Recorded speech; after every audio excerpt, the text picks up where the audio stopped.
साल 1987। इस साल अहमदाबाद में म्युनिसिपल इलेक्शन थे। एक पार्टी के दो कार्यकर्ता एक साथ स्कूटर पर बैठकर गली नुक्कड़ में जाकर ये देख रहे थे कि कैंडिडेट के पोस्टर बैनर ठीक ढंग से लगे हैं या नहीं। दो कार्यकर्ता एक पीछे बैठ पोस्टर देखने का काम कर रहा था और एक स्कूटर चला रहा था।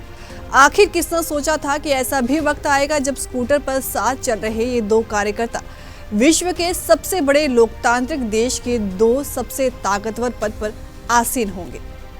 नमस्कार, मेरा नाम शिखा महाजन है और आप देखना शुरू कर चुके हैं पीटीसी भारत की खास पेशकश कहानी किसी खास की, जहां बात होती है उस व्यक्ति से जुड़े किस्सों की और उस व्यक्ति के खास व्यक्ति बनने की कहानियों की। आज के इस एपिसोड में हम बात करेंगे उस व्यक्ति की जिसने दोस्तों के मना करने के बाद भी क्लास मॉनिटर का चुनाव लड़ा और जीत भी गया। उस व्यक्ति ने आरएसएस और पार्टी दफ्तर में रहकर झाड़ू लगाने से लेकर कपड़े धोने का काम किया। हम आपको कहानी सुनाएंगे उस व्यक्ति की जो आज तक एक भी चुनाव नहीं हारा। जी हाँ, आज के एपिसोड में बात विश्व के सबसे बड़े लोकतांत्रिक देश के प्रधानमंत्री नरेंद्र मोदी की। 17 सितंबर 1950 को गुजरात के वडनगर में दामोदर दास मोदी और हीराबेन के छोटे से परिवार में नरेंद्र मोदी ने जन्म लिया। नरेंद्र मोदी को घर में नरेंद्र कहकर बुलाते थे। नरेंद्र को बचपन से ही डिबेट और नाटकों का काफी शौक था। नरेंद्र ने अपने बचपन में ही अनुशासन सीखने के लिए एनसीसी ज्वाइन कर ली थी। अब बात उस अहम पड़ाव की जिसमें 8 साल के नरेंद्र मोदी बनने की ओर चल पड़े। साल 1958 में नरेंद्र राष्ट्रीय स्वयंसेवक संघ का हिस्सा बन गए। तब के गुजरात प्रांत के प्रचारक लक्ष्मण राव इनामदार, जिन्हें वकील साहब भी कहते थे, उन्होंने नरेंद्र मोदी को बाल स्वयंसेवक की शपथ दिलाई। नरेंद्र मोदी का लक्ष्मण राव इनामदार के साथ काफी गहरा रिश्ता था। इस बात का अंदाजा इस बात से लगाया जा सकता है कि नरेंद्र वकील साहब के लिए झाड़ू लगाने से लेकर कपड़े धोने तक का काम किया करते थे। नरेंद्र बचपन से चुनाव लड़ने और जीतने में महारथी थे। जब वे स्कूल में थे तो उन्होंने क्लास मॉनिटर का चुनाव लड़ने की ठानी, लेकिन उनके दोस्तों ने कहा कि वे चुनाव हार जाएंगे। लेकिन नरेंद्र ने क्लास मॉनिटर का चुनाव लड़ा और वे जीते भी। तभी उनके एक दोस्त ने बोला कि नरेंद्र, तुम समय से बहुत आगे की सोचते हो। 17 साल की उम्र में उन्होंने घर छोड़ दिया और आरएसएस के साथ सक्रिय रूप से जुड़ने के लिए अहमदाबाद पहुंच गए। 1974 में जब देश भर में आंदोलन चरम पर थे, उसी दौरान गुजरात के एलईडी कॉलेज में मेस बिल के बढ़ोतरी को लेकर छात्रों का आंदोलन शुरू हुआ और पूरे गुजरात में फैल गया, जिसे गुजरात नवनिर्माण आंदोलन कहा गया। इस आंदोलन में नरेंद्र मोदी ने अग्रणी भूमिका निभाई। फिर शुरू हुआ इमरजेंसी का दौर। उस वक्त तक नरेंद्र मोदी एबीवीपी से भी जुड़ गए थे और अखिल भारतीय विद्यार्थी परिषद का काम देखने लगे थे। उनके कंधों पर जिम्मेदारियां बढ़ गई थी। इमरजेंसी के दौरान भूमिगत कार्यकर्ताओं तक इमरजेंसी विरोधी पर्चे पहुंचाने का काम नरेंद्र मोदी को दिया गया। इमरजेंसी के बाद जब संघ ने नए सिरे से कार्यकर्ताओं में जिम्मेदारी बांटी, तब नरेंद्र मोदी को संघ और उसके दूसरे संगठनों के बीच समन्वय बनाने का जिम्मा मिला। जब 1980 में जनसंघ का नया संस्करण भारतीय जनता पार्टी के रूप में सामने आया, तब नरेंद्र मोदी ने संघ और भाजपा के बीच समन्वय का काम बखूबी किया।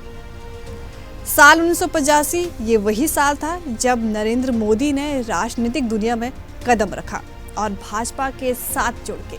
तब के भाजपा के राष्ट्रीय अध्यक्ष लाल कृष्ण आडवाणी ने सोमनाथ से अयोध्या तक रथ यात्रा निकालने का फैसला लिया, तो नरेंद्र मोदी को गुजरात में इस रथ यात्रा की जिम्मेदारी सौंपी गई। नरेंद्र मोदी को पहली बार 1987 में पहचान मिली जब वे अहमदाबाद म्युनिसिपल इलेक्शन के दौरान अमित शाह के स्कूटर पर पीछे बैठ हर गली नुक्कड़ पर जाकर पोस्टर बैनर लगे हैं नहीं, ये देखने का काम किया करते थे। इसके बाद लगातार मोदी को पार्टी में बड़ी जिम्मेदारी मिलने लगी। साल 1988-89 में मोदी गुजरात भाजपा के महासचिव रहे। 1995 में नरेंद्र मोदी को दिल्ली बुलाकर पार्टी का राष्ट्रीय सचिव बनाया गया। धीरे धीरे नरेंद्र मोदी का कद बढ़ने लगा। दिल्ली में रहते हुए नरेंद्र मोदी दिल्ली के नेताओं और मीडिया के बीच अपनी पहचान बनाने लगे। आज की इस कहानी में अब बात करते हैं उस वाक़ये की जब नरेंद्र मोदी गुजरात के मुख्यमंत्री बने। 1 अक्टूबर 2001 को कांग्रेस के नेता माधवराव सिंधिया के हेलीकॉप्टर का एक्सीडेंट हो गया, जिसमें उनकी मौत हो गई। उस हेलीकॉप्टर में कुछ पत्रकार भी सवार थे। 1 अक्टूबर को नरेंद्र मोदी उन पत्रकारों के अंतिम संस्कार में पहुंचे। तभी प्रधानमंत्री अटल बिहारी वाजपेयी ने फोन कर उन्हें मिलने के लिए बुलाया। जब नरेंद्र मोदी अटल जी से मिलने उनके आवास पर पहुंचे, तब अटल बिहारी वाजपेयी ने अपने अंदाज में उनसे कहा, दिल्ली में पंजाबी खाना खाकर तुम काफी मोटे हो गए हो, अब तुम्हें गुजरात लौट जाना चाहिए। संदेश साफ था कि नरेंद्र मोदी को गुजरात का मुख्यमंत्री बनाकर भेजा जा रहा है। लगातार 4 सालों तक गुजरात के मुख्यमंत्री रहे नरेंद्र मोदी ने साल 2001 के भीषण भूकंप से त्राहिमाम गुजरात को बाहर निकालकर टूरिज्म का हब बनाया और पूरे देश में गुजरात मॉडल की मिसाल पेश की। आपने टीवी पर अमिताभ बच्चन के मुंह से ये लाइन तो जरूर सुनी होगी कि कुछ तो दिन गुजारो गुजरात में। ये चिर परिचित पंच लाइन भी गुजरात के सीएम नरेंद्र मोदी के दिमाग की उपज थी। मोदी भले ही गुजरात में थे, लेकिन उनकी गिनती धीरे धीरे राष्ट्रीय नेताओं में होने लगी। लगातार गुजरात की सतह पर काबिज मोदी शायद दिल्ली के लिए ही बने थे। चलिए अब हम जानते हैं कि कैसे नरेंद्र मोदी पहले बीजेपी के प्रधानमंत्री पद के उम्मीदवार बने और फिर देश के प्रधानमंत्री बने। दरअसल जून 2013 में भारतीय जनता पार्टी की राष्ट्रीय कार्यकारिणी की बैठक गोवा में हो रही थी। बैठक में नरेंद्र मोदी को बीजेपी के चुनाव समिति का अध्यक्ष चुना गया। इसके बाद भाजपा कार्यकर्ताओं में मानो ऊर्जा का संचार दौड़ गया हो। देश में कयास लगाए जाने लगे कि भाजपा 2014 में होने वाले चुनाव नरेंद्र मोदी के फेस पर लड़ सकती है, जिसकी आधिकारिक घोषणा भी 13 सितंबर 2013 को पार्टी अध्यक्ष राजनाथ सिंह ने कर दी थी। फिर क्या था? नरेंद्र मोदी ने देश भर में प्रचार किया और किसी पार्टी को बहुमत न मिलने वाले 3 दशक के घटनाक्रम को तोड़कर केंद्र में पूर्ण बहुमत की सरकार बनाई। इसके बाद क्या हुआ पूरा देश जानता है। नरेंद्र मोदी ने लगातार 3 बार 2014, 19 और 24 में प्रधानमंत्री पद की शपथ ली।